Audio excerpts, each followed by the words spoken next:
Self-concept. Self-concept is the person's view of self as it relates to his or her appearance, intelligence, moral qualities, personality, possessions, etc. It's more like your general evaluation or a personal description. Self-concept can readily be described as self-image. This involves our personal identity and social identity. Social identity refers to the group of people that we identify ourselves with in the community. Self-esteem. Self-esteem is mainly how we value and appreciate ourselves, the way we recognize our strengths, qualities and attributes. Self-esteem can also be the positive or negative feeling one holds about himself or herself. It can also be referred to as personal opinion about oneself. Importance of self-concept and self-esteem.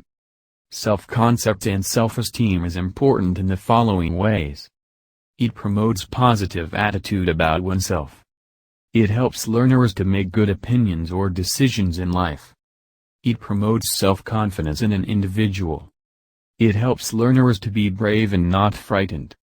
It helps learners not to lose hope in what they do in their everyday life. Development of self-concept. As you mature, you begin to understand that you can make a difference in the lives of other people. You start to see yourself not as a child who can only receive from others but rather as a young adult who can give and share as well as receive. Your self-concept will change as you see yourself playing different roles in life. Development of self-esteem. Self-esteem grows when others treat you with respect, when you are given attention and affection, and when both your success and your failures are recognized and accepted.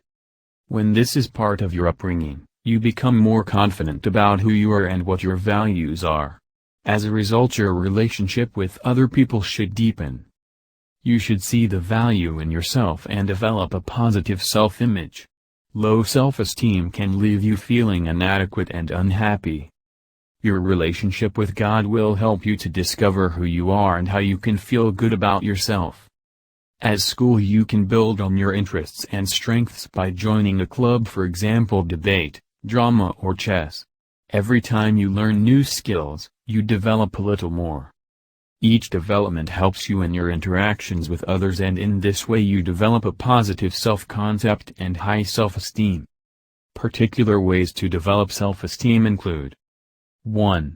By helping the adults or looking after children in the community.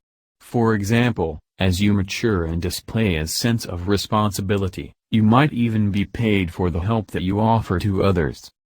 2. By building on your interests and strengths in fields that you are interested in, like soccer or school academics, just to mention a few. 3. By participating in extracurricular activities at school like debate club, drama club, poetry, choir or even chess. 4. By working hard at school in order to be recognized or appreciated by teachers or the community. Alright, we have talked about self-concept and self-esteem and how we develop them. Now as we come to a close, let's talk about the effects of low self-esteem and self-concept. 1. Low self-esteem and self-concept leads to smoking and drinking alcohol to make oneself feel that they belong to S group 2. 2. Low self-esteem and self-concept makes people feel inadequate or unhappy. 3. Low self-esteem and self-concept also leads to depression due to stress. 4. And lastly, low self-esteem and self-concept make people fail to achieve their goals due to lack of interest. Yeah.